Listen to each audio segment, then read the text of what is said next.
Une nouvelle fois, l'alerte enlèvement prouve son efficacité. L'enfant de 4 ans enlevé hier après-midi à Rennes a été retrouvé à Libourne, sain et sauf, 24 heures après sa disparition et à 450 km de l'endroit où il avait été kidnappé. Son ravisseur présumé a été interpellé. Les derniers éléments de l'enquête avec Anaïs Barthes, Laurent Giraudineau et Guillaume Poirier. C'est sain et sauf que Rifki, 4 ans, a été retrouvé cet après-midi à 14h30 à Libourne, en Gironde. Les policiers l'ont emmené au centre d'aide aux victimes de Bordeaux pour être examiné par des médecins. L'enfant est apparemment en bonne santé.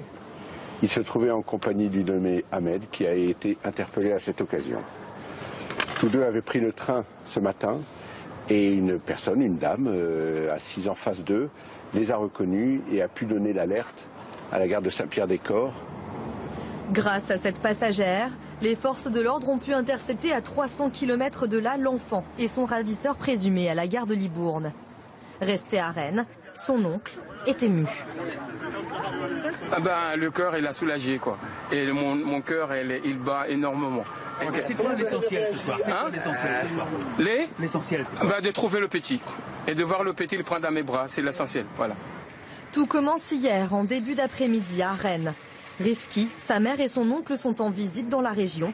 Hébergés par un homme depuis quelques jours, ils y auraient fait la connaissance d'un certain Ahmed. Alors qu'ils se promènent tous les 5 sur cette place, l'oncle et l'homme qui les héberge s'éloignent, laissant Rifki et sa mère seuls avec Ahmed. L'homme de 25 ans propose d'aller racheter des boissons avec le petit garçon. Il va en fait kidnapper l'enfant de 4 ans. Un homme les remarque. Le gamin, il n'a pas voulu partir, mais lui, il a commencé à tirer le gamin par la main. Et il est parti directement dans le bus. Et il est parti le monter avec lui dans le bus. On ne connaît ni le mobile d'Ahmed ni ses intentions. Seule certitude, il s'est rendu avec l'enfant à Paris. De là, ils ont embarqué à bord d'un TGV en direction de Bordeaux. L'alerte enlèvement déclenchée dès 7 h ce matin a donc permis de retrouver rapidement Rifki. Depuis son lancement en 2006, ce dispositif s'est avéré efficace dans 100% des cas. Et l'on rejoint à Rennes notre envoyé spécial Laurent Giraudineau. Bonsoir Laurent, que va-t-il se passer maintenant? Bonsoir.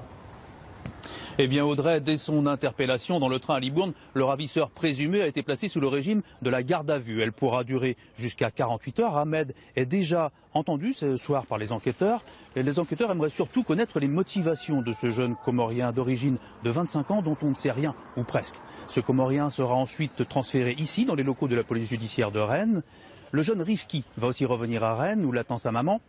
Peut-être dès cette nuit, d'après ce que nous confiait son oncle tout à l'heure. L'essentiel, c'est que le petit garçon soit sain et sauf, a priori en bonne santé. Autre motif de satisfaction pour les enquêteurs, la pleine efficacité, la réussite du plan alerte enlèvement depuis ce matin sur tout le territoire national, sans quoi le jeune Rifki n'aurait sans doute jamais été repéré à plusieurs centaines de kilomètres de Rennes dans un train entre Paris et Bordeaux. Merci beaucoup Laurent Giraudineau en direct de Rennes. Venons-en à cette opération du raid. Tôt ce matin, la police recherche toujours 2 individus qui, cagoulés, se sont introduits cette nuit sur un site du ministère de l'Intérieur à Pantin, en Seine-Saint-Denis. Ils se sont enfuis après avoir blessé un policier de garde. La piste crapuleuse est privilégiée. Patrick Ninine, Jérôme Garot et Chloé Buffard. Le fonctionnaire de police blessé quitte l'hôpital Georges Pompidou en fauteuil roulant. Choqué, mais en vie. Son gilet pare-balles lui a sauvé la vie. Il est pris en charge par une escorte et conduit dans les bureaux de la police judiciaire. Il est entendu en ce moment même pour donner des informations sur ses agresseurs, toujours en fuite. Tout commence à 1 h 40 du matin. 2 hommes s'introduisent sur un site du ministère de l'Intérieur. En escaladant le mur d'une entreprise mitoyenne, ils traversent le bâtiment.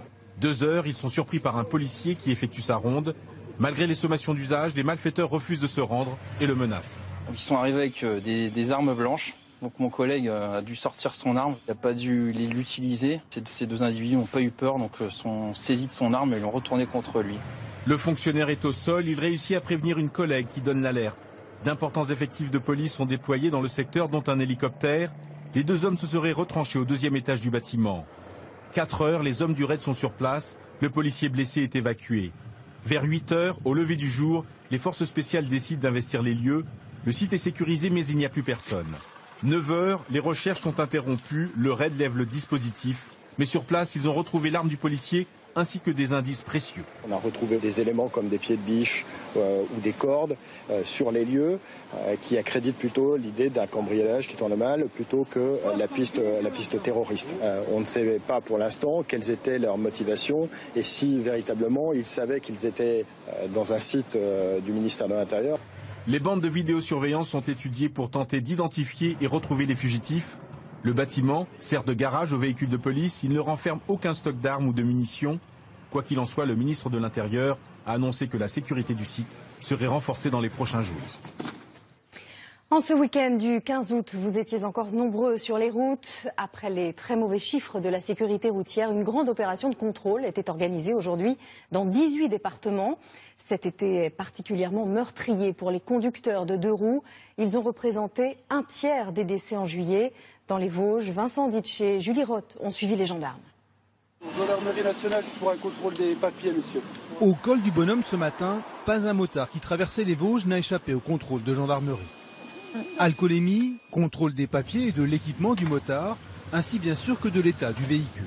On peut dire qu'il est quasi neuf. Pour bien rappeler à chacun que sur un deux roues, les risques sont toujours plus grands. Dans l'école des Vosges, les dernières victimes de la route morte sont des motards. Une opération de prévention et de contrôle exclusivement destinée aux deux roues, plus ou moins appréciés par les motards. On les comprend, mais on est quand même beaucoup contrôlés, je trouve, maintenant. Et je trouve qu'il y a beaucoup plus de motards sur route qu'avant. C'est tout à fait logique que dans les statistiques, il y a un peu plus d'accidents. Ouais, reçu, c'est parti. Plus de 900 gendarmes et policiers étaient donc mobilisés dans tout l'est de la France ce dimanche pour s'attaquer aux principales causes des accidents mortels de motards sur la route. La vitesse principalement, et puis les dépassements dangereux. Voilà, ce sont les deux principales causes d'accidents. C'est sûr que c'est tentant, mais les dégâts sont évidemment beaucoup plus importants puisqu'ils n'ont encore une fois pas de protection autour d'eux. Au mois de juillet, 105 conducteurs de deux roues ont perdu la vie en France, soit 50% de plus que l'an dernier à la même époque. C'est une pratique en plein essor à proximité des aéroports, les parkings sauvages. Le principe, des riverains louent à des vacanciers en partance un lopin de leur jardin où garer leur voiture, et cela à un prix défiant toute concurrence. À première vue, tout le monde s'y retrouve, mais la pratique illégale n'est pas sans danger. Près de l'aéroport de Beauvais dans l'Oise, Axel Cariou et Nicolas Belmont ont enquêté.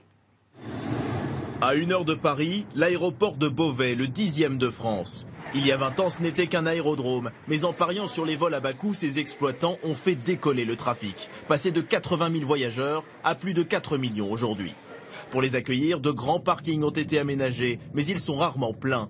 À 10 € la journée en moyenne, les tarifs découragent. On est à 30% par rapport au prix de mon vol. Pour deux. On a payé 67 € pour 15 jours de parking. C'est pas très cher, si 67 € 15 Si, quand même, hein, ça fait beaucoup de marche à pied. Hein. Alors à Tillé, la commune voisine, des riverains exploitent le filon. Ils transforment leur jardin en parking. Dans l'angle. Le maire en a recensé 38. Ici, il doit y avoir une vingtaine avec ceux qui sont mis derrière les paravents. Un seul est déclaré. Les périodes de pointe, il y a peut-être 50-60 voitures. En caméra cachée, ce retraité nous propose la place à 4 € la journée, 40% du tarif aéroport. Ben comme ça me sert à voyager. À condition de payer en liquide. En espèces, oui, en chèque, j'y tiens pas de trop. Un peu plus loin, c'est encore moins cher. Chez moi, c'est 2 €. Officiellement, la sécurité est assurée. Moi, j'habite dedans, alors c'est surveillé. Hein. Ouais, il n'y a pas de risque. Ah, il y a toujours un risque. Mais ces riverains n'ont aucune assurance spécifique et respectent rarement les normes incendie. Il y a eu des débuts d'incendie, une voiture brûlée, ça a déclenché 7 feux de voitures. Par endroits, nous sommes sur un tas de petites bombes potentielles. Enfin, il y a les taxes. Au-delà de 50 véhicules, l'activité est un commerce soumis à l'impôt sur les sociétés. Certains riverains empocheraient jusqu'à 4 000 € par mois. Les autorités préviennent, elles vont multiplier les contrôles. Revenons maintenant sur l'éboulement d'une falaise à Varangeville-sur-Mer, près de Dieppe, qui a fait un mort en Seine-Maritime. Un retraité parti à la pêche. Ces derniers temps, les parois de craie sont fragilisées par les orages et les précipitations. Des drones équipés d'appareils photo permettent d'évaluer précisément l'érosion des falaises et donc d'en mesurer leur dangerosité. À Criel-sur-Mer, en Seine-Maritime, Arnaud Lapère et Sébastien Maloiseau. Depuis la terrasse de sa résidence secondaire, ce retraité a une vue imprenable. Ça va, on est bien. Pas envie que ça dure. Mais sa maison est située à 25 mètres de la crête d'une falaise. La route qui borde son jardin est déjà interdite d'accès aux voitures. Les anciens disaient que ça tombe à peu près 25 cm par an. Donc 25 mètres, j'en ai pour 100 ans. Donc moi je serai mort, mes gosses seront morts, mes petits gosses seront morts. Voilà. Mais comment évaluer le risque d'effondrement? Faudra-t-il un jour évacuer ces habitations? C'est le travail de ce géologue à quelques kilomètres. Il essaye de mieux comprendre le recul des falaises. Alors Eric, est-ce que tu peux me montrer le drone pour ausculter? Grâce à un drone, il ausculte une fois de plus cette paroi de craie qu'il étudie depuis 10 ans. L'histoire de cette falaise, il la connaît au centimètre près. Très bien.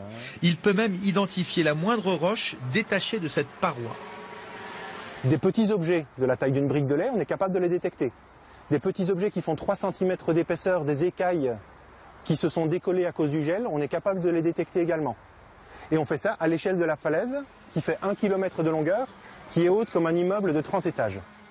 Les milliers de photos prises à l'aide du drone permettent de reconstituer une image en 3 dimensions. L'érosion de la falaise est accélérée par les infiltrations d'eau douce dans la craie. Elle provoque parfois des fractures majeures, mais exceptionnelles, comme ici en 2008. Alors au niveau du bunker, là, il y a un compartiment de roche qui s'est détaché. La tête de falaise a reculé de 19 mètres d'un seul tenant et elle a amené 70 000 m3 de roche sur la plage.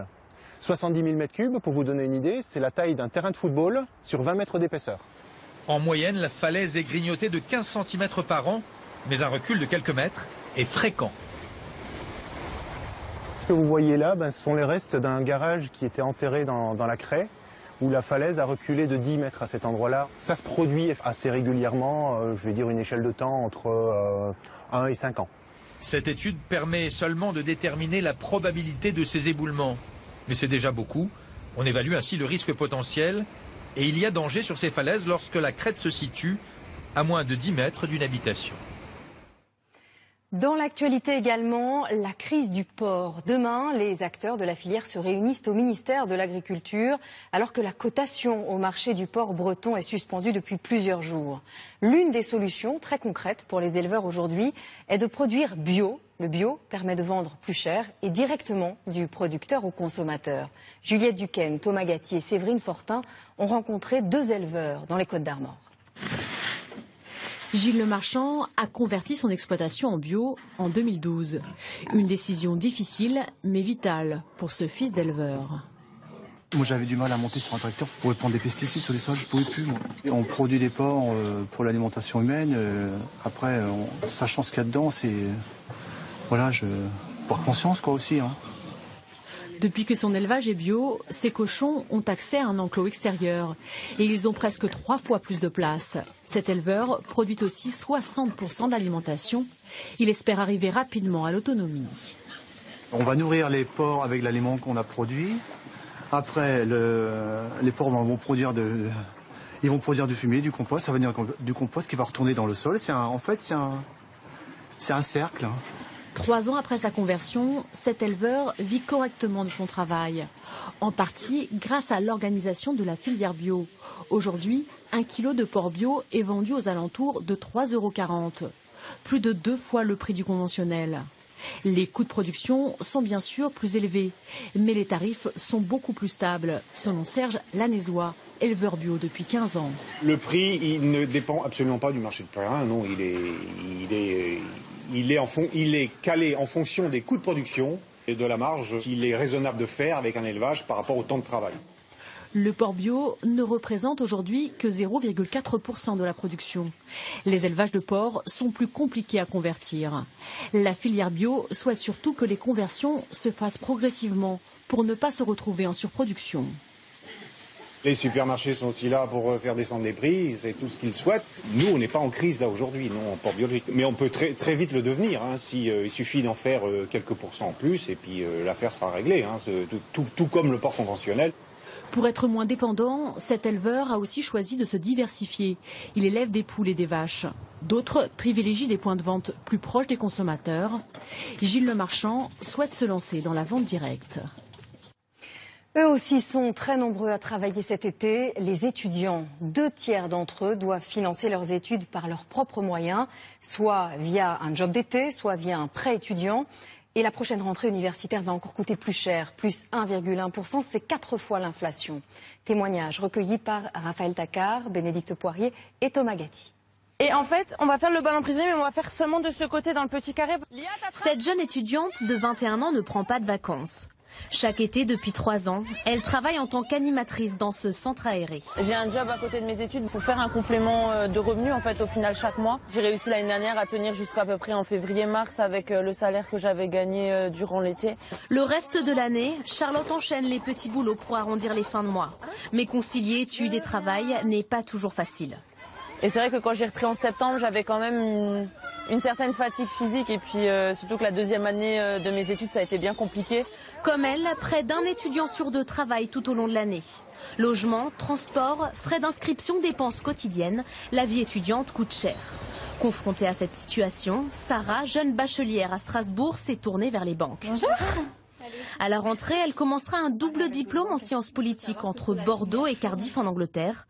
Elle signe aujourd'hui un prêt de 45 000 € pour financer ses 5 ans d'études. On va commencer à rembourser seulement dans 5 ans, donc quand moi je serai normalement entrée dans la vie active et quand mes parents auront aussi plus la possibilité de m'aider à le rembourser. Taux d'intérêt promotionnel, frais de dossier gratuits, accord avec les facultés. Les offres bancaires sont de plus en plus séduisantes. Les banques cherchent à conquérir des nouveaux clients. J'ai coutume de dire que les étudiants sont riches, parce que leur richesse, c'est la somme des revenus futurs qu'ils vont générer durant toute leur vie professionnelle, et c'est précisément cela qui intéresse les banques. Autre solution de financement, l'épargne commencée dès le plus jeune âge. Depuis 10 ans, Marjolaine met 50 € de côté par mois pour chacun de ses enfants. Je ne veux pas que ma fille fasse un prêt étudiant et qu'elle commence la vie active avec un remboursement de crédit. C'est à moi de faire l'effort avant. Un choix qui n'est pas donné à toutes les familles. Sa belle-fille a pu mener de grandes études grâce à une épargne anticipée et elle se dit privilégiée. C'est sûr que j'ai eu une aide que tout le monde n'a pas. La France compte 2,5 millions d'étudiants. Parmi eux, près d'un tiers font appel aujourd'hui au soutien financier des parents. La crise humanitaire des migrants est toujours aussi criante. Depuis le début de l'année, 125 000 personnes sont arrivées en Grèce. Sur l'île de Kos, à côté de la Turquie, la situation devient explosive. Elle voit arriver jour et nuit des canaux entiers de migrants. Les autorités viennent de transformer un ferry en centre d'accueil pour traiter les demandes d'asile. Benoît Cristal. Ils n'avaient nulle part où aller. 2500 migrants syriens et irakiens trouvent refuge durant quelques jours à bord de ce ferry. Une solution de fortune pour venir à bout de ces camps sauvages à Kos, où s'entassent 7000 clandestins. Chaque jour, ils se rendent devant ce petit commissariat pour obtenir un laissez-passer. La police, nerveuse, est totalement débordée. La Grèce est devenue le premier point d'entrée en Europe. 125 000 migrants y ont transité depuis le début de l'année. La plupart choisissent l'île de Kos car elle est située à 25 km de la Turquie. Ce genre de scène est devenu banal. Chaque jour, à bord de canots pneumatiques, 500 clandestins débarquent sur l'île. À bord de ce nouveau ferry, des laissez-passer vers la capitale Athènes leur seront distribués car tous veulent rejoindre au plus vite leur destination finale, plus au nord en Europe. En Indonésie, l'épave de l'avion disparu ce matin aurait été retrouvée. Des habitants de la province de Papouasie affirment que l'appareil s'est écrasé dans les montagnes. Les conditions météorologiques étaient très mauvaises. L'avion de ligne transportait 54 personnes. Revenons en France. Cet été, les abandons d'animaux sont particulièrement nombreux. Les refuges sont saturés. Un appel à l'adoption est lancé. Pourtant, le gardiennage est en période de vacances une solution pas chère et très pratique. En région parisienne, Raphaël Tacquart, Julien Roux et Jean-Manuel Moreau. Les chats abandonnés viennent par dizaines dans cette SPA des Yvelines. Aujourd'hui, le refuge arrive à saturation. Les gens ne font pas stériliser leur animal et c'est dramatique parce qu'ils se reproduisent et on a énormément de chats en divagation, des chats abandonnés, des portées de chats dont les propriétaires ne savent pas qu'en faire. En 2015, les abandons ont augmenté de 40% pour les chats et de 15% pour les chiens. Triste constat sur les routes des vacances. Alors des solutions de gardiennage bon marché se sont développées. Avant de partir en voyage, Patricia fait appel à une nounou pour chien, une formule qui a un nom, le petting. Bonjour, oui. Bonjour, Patricia. Pour 10 € par jour, elle confie sa chienne à cette étudiante. Une solution 2 fois moins chère qu'une pension traditionnelle. S'ils ont un problème, on nous appelle, on nous envoie les photos, on nous envoie des mails, on peut partir tranquille. Autre alternative, complètement gratuite cette fois-ci, la garde entre amis ou voisins. Nina est à moi, ainsi que Tichounette. Et les 2 que je garde sont Carlito et Lollipop. Je les garde pour 3 semaines. Avec un peu d'organisation en amont, tout le monde peut dormir sur ses 2 oreilles. On est un groupe de 6 personnes, on a un groupe fermé sur Facebook. Et en fait, quand l'un s'en va, il est sûr qu'il y ait un des 5 autres qui va pouvoir s'occuper de son animal. Avec 63 millions d'animaux de compagnie, la France regroupe la plus grande population d'Europe. Le gardiennage a donc encore de beaux jours devant lui. Est-ce un effet de la crise? Avons-nous particulièrement besoin cet été de lâcher prise? C'est en tout cas la folie des spas. Ces centres de beauté et de remise en forme se multiplient et reçoivent en ce moment de très nombreux vacanciers. C'est d'ailleurs devenu pour les hôtels un argument marketing de taille. En Alsace, où cette culture spa est très développée, dans des bains avec ou sans bulles, Jacques Boivin et Laurence Claude-Pierre sont allés se faire dorloter. Je trouve qu'on sort de là, on est relax, on est zen. C'est l'abandon total de l'esprit, du corps, on oublie tout. On pourrait même oublier qu'on est en Alsace du Nord, à Morsbronn-les-Bains, ancien village de curistes. Pierre Veller, le patron, a repris la pension familiale et l'a revisitée en y ajoutant un espace aquatique et de bien-être surdimensionné. C'est un hôtel 4 étoiles, c'est un spa de 2000 m², bien sûr avec la restauration qui est avec, mais notre grand atout effectivement c'est le spa. 2000 m² de surface, des bassins partout, des jacuzzis, des soins, de la luminothérapie, un investissement total de 7 millions d'euros. Un sacré pari en passe d'être gagné, l'argument spa semble faire mouche, les touristes comme les locaux assurent l'occupation des 32 chambres. Ça nous assure aujourd'hui, nous, sur les week-ends comme en semaine, un taux de remplissage.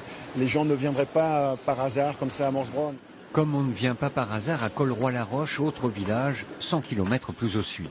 Là aussi, cet hôtel a joué la carte du spa en pleine nature, un concept qui n'attire pas que des touristes étrangers. On a aussi une clientèle locale qui s'est fortement développée parce que la demande, quel que soit le niveau de catégorie socio-professionnelle, une journée au spa ou une nuit dans un hôtel avec spa, c'est quelque chose qui fait rêver. Dans ce bassin, 4 tonnes de sel vous font flotter. 40 minutes d'apesanteur, un relâchement total, une parenthèse, c'est ce que viennent s'offrir ces nouveaux épicuriens. L'ambiance est agréable, le côté détente, le côté le fait qu'on s'occupe de vous, qu'on vous chouchoute. Quand on repart d'ici, on n'a qu'une hâte, c'est d'y revenir. De réserver pour l'année prochaine. Voilà.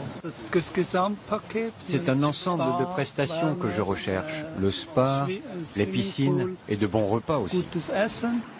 Quant au tarif, à Morsbronn comme à Colroy, la journée vous coûtera entre 70 et 100 euros, repas compris. L'addition peut vite grimper en fonction des soins et de la durée du séjour. Plus qu'un effet de mode, le spa est devenu un nouveau loisir. En Allemagne, en Suisse ou en Autriche, ce type d'établissement ne connaît pas la crise. Sans doute êtes-vous en train de le prendre, c'est l'heure de l'apéro. Oui, l'apéritif est pendant les vacances un délicieux moment, souvent au coucher du soleil, toujours entre amis ou en famille.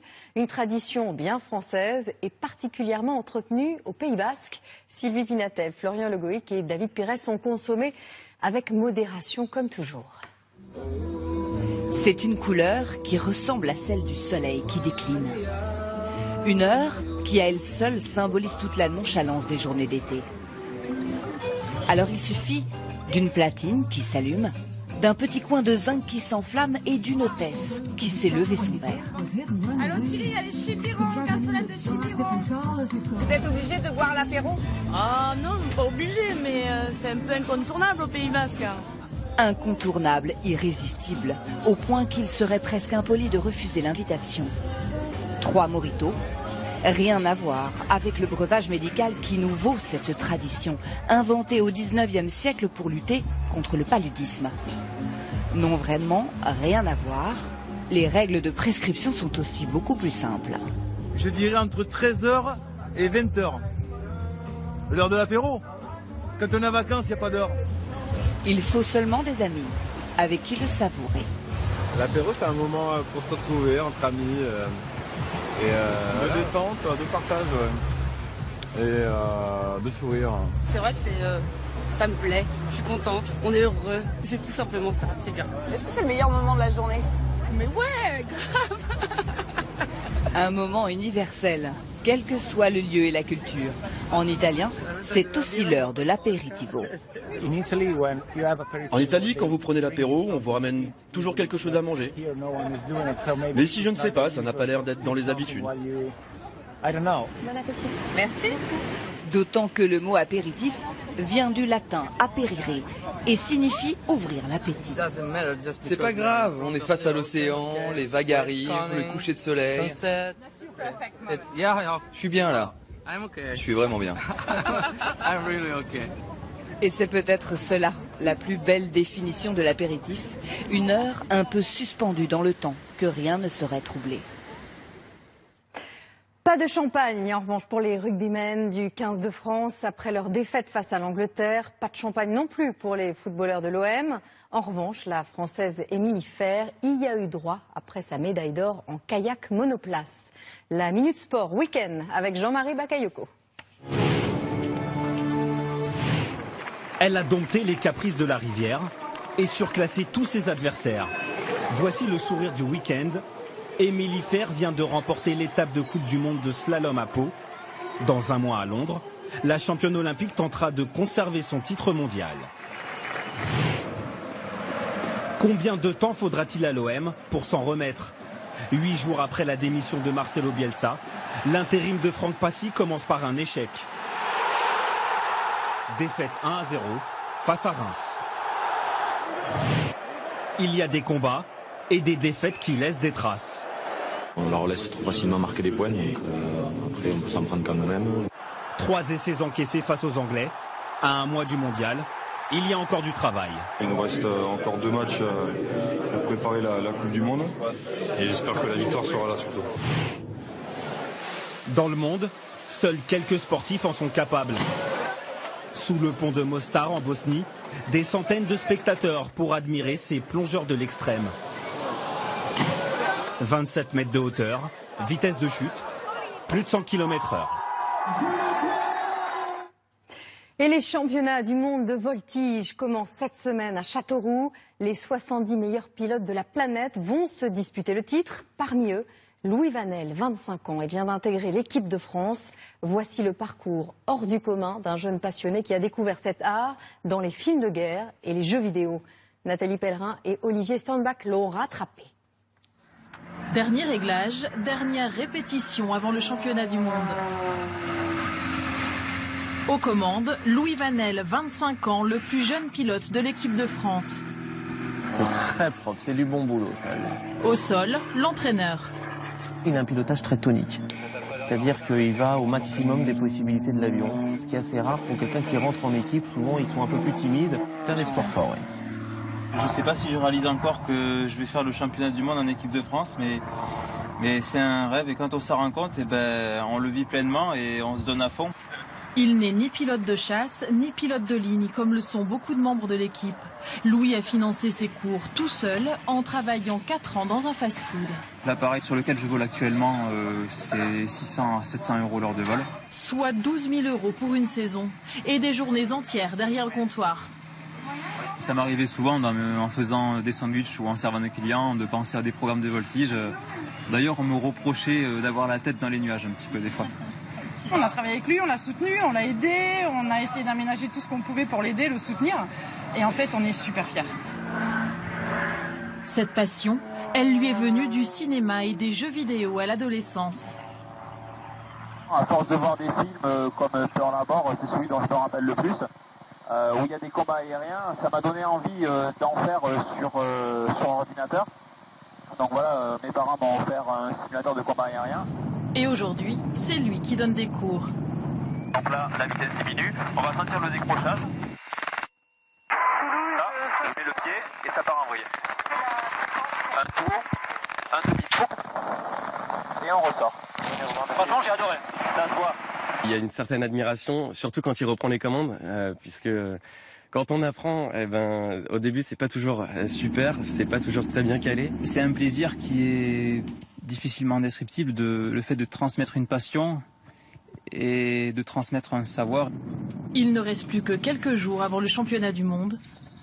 Je le vois arriver dans un état d'esprit assez serein pour l'instant. J'essaie de me préparer au mieux. Objectif pour Louis, atteindre l'une des 10 premières places du classement, face notamment à des pilotes russes et américains redoutables dans cette discipline.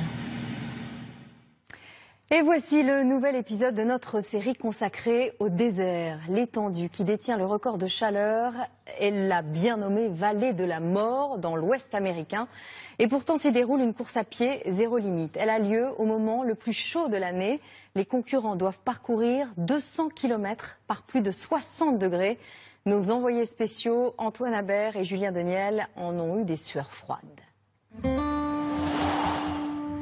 C'est une terre hostile. Un désert où a été enregistrée la température la plus élevée au monde. 57 degrés à l'ombre, il y a un siècle. La vallée de la mort en été, c'est de la chaleur et encore de la chaleur. Des paysages arides, lunaires, côtoient des dunes de sable. En été, difficile de rester plus de 10 minutes dans cette atmosphère, sauf pour quelques-uns. Cette chaleur, moi ça me donne envie, ça me donne même des frissons quand je suis dans un désert comme ça. Rudolf aime la chaleur. Comme près de 100 autres concurrents, il s'apprête à s'élancer ici pour une des courses à pied les plus dures au monde. Il va devoir parcourir 217 km sous des températures qui ne descendront jamais sous les 30 degrés. Le principe est simple, relier le point le plus bas de Californie, 85 mètres sous le niveau de la mer, au point le plus haut, 2500 mètres d'altitude. Pour épargner les organismes, le départ se fait de nuit, ambiance américaine. Pendant l'épreuve, chaque coureur est suivi par des proches chargés de le ravitailler. Rudolf, seul Français engagé, peut compter sur 2 amis et sa femme. Il le surveille de très près. Je note tout parce que, en fait, on s'est rendu compte qu'on oubliait très très vite. Là, ça va, il est frais, il peut nous demander. Mais dans quelques kilomètres... Après 10 heures de course, au petit matin, le rythme a ralenti. Il fait déjà trop chaud pour Karsten, 78 ans. Je savais que ça allait être dur. J'ai déjà essayé il y a 2 ans et je n'ai pas réussi à finir. Le Français Rudolf, lui, court encore. Mais le plus dur est à venir. Là, ça va être physique. On va faire 23 km d'ascension, 1500 mètres de dénivelé, en plein cagnard. À l'attaque, là. Après le virage, là, c'est 20 km. Il y a la montagne, puis la vallée et ses lignes droites interminables. La chaleur y est étouffante. Le soleil au zénith rend la course encore plus extrême. À cette période de l'année, la vallée de la mort est la région la plus chaude au monde. Illustration aujourd'hui, en plein soleil, notre thermomètre indique 61 degrés. Dans ces conditions, les défaillances sont nombreuses. Ça tombe comme des mouches là. On voit dans la rue là, il y a des gens qui tombent direct. Je savais que ça allait être difficile, mais c'est encore plus dur que ce que je pouvais imaginer. Dans cette chambre, on accueille les plus affaiblis. Il lui faut une serviette froide. Oh, c'est très chaud. Non, en fait, ça c'est froid. Cette concurrente ne perçoit plus le chaud du froid. Si elle perd 6% de son poids, elle sera automatiquement éliminée.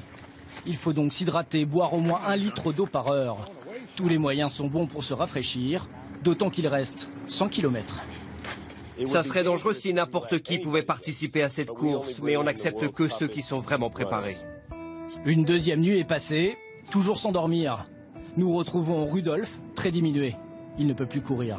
J'ai les cuisses en vrac et puis les pieds qui ont enflé, qui ont doublé. Comme 80% des engagés, il terminera la course en près de 40 heures. Il y a beaucoup d'émotions là à la fin. Oui, beaucoup, ouais. Je pensais pas qu'on pouvait faire une course aussi dure. Mais c'est trop bon d'avoir fini. À gagner, un simple t-shirt et une boucle de ceinture. Ce n'est pas la récompense que viennent chercher tous ces athlètes, mais bien le frisson de courir dans le désert. Jean Reynaud, bonsoir. Bonsoir. Ça vous tente, ça? Non, pas vraiment. Moyennement, hein. C'est vraiment trop dur pour moi. Merci en tout cas d'avoir accepté notre invitation. Merci à vous. Avant de parler de votre film, parlons de vous. Juan Moreno, espagnol. Qu'est-ce pas ça du Maroc. C'est à 20 ans que vous débarquez en France et que vous devenez l'acteur fétiche de Luc Besson. C'est le Montmirail des visiteurs, on va en parler. Et là, Hollywood vous appelle pour tourner avec Tom Cruise, De Niro, Tom Hanks. J'imagine que si c'était à refaire, vous ne changeriez rien? Oh, pas grand-chose. Quelques petites choses, mais non, bien sûr que non. Bah, j'essaierai d'y aller encore plus vite là-bas pour faire des films avec eux, parce que ça a été un moment de ma vie assez époustouflant. Et alors aujourd'hui, vous êtes 6e au top 50 des personnalités préférées des Français, qui est paru aujourd'hui dans le journal du dimanche. Fierté? Oui, on m'a dit ça ce matin. Je suis très, très honoré, encore une fois, d'être populaire. Je remercie évidemment les Français. Mais vous savez, un classement, ça change. Donc voilà. J'étais là l'année dernière à la même place. Je suis encore là. C'est extraordinaire, formidable. Merci. Je suis très flatté. Mais bon, les choses changent. Voilà. On ne va pas se prendre la tête. Et alors, vous êtes à l'affiche du film Anti-gang de Benjamin Rocher qui sort en salle mercredi. Vous y incarnez un flic de choc, le commandant Serge Buren, à la tête d'une bande de jeunes policiers qu'il a formés à des méthodes expéditives. Claire Auberger et Pascal Chocnet ont vu le film pour vous. Une unité de police. Ça fait combien de temps que tu fais équipe avec Buren? Aux méthodes musclées. On se connaît depuis que j'ai 15 piges. Anti-gang est un film de genre. Bonjour, c'est la police. Revisité par des trentenaires. Quand on te propose un scénario comme ça, où tu as des courses-poursuites voitures, des courses-poursuites tout court, des flingues, des bastons, et qu'on te dit hey, tu sais pas quoi en plus, c'est avec Jean Reno, tu fais ok, je crois que je suis chaud. Si on est en France, on n'est pas aux États-Unis. Jean Reno est un flic de la vieille école. Les temps ont changé. C'est quoi le problème?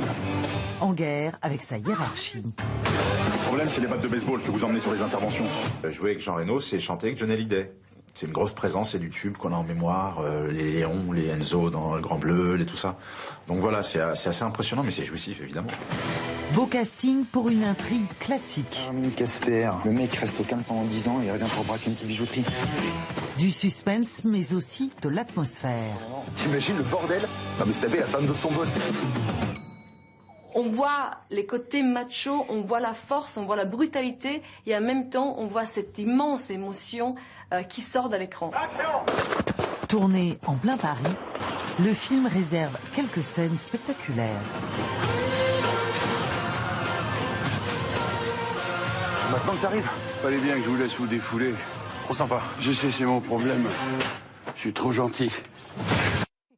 Vous avez déclaré « J'avance dans l'âge, il va être de plus en plus difficile pour moi de trouver des rôles dans des films d'action ». C'est pas le dernier quand même.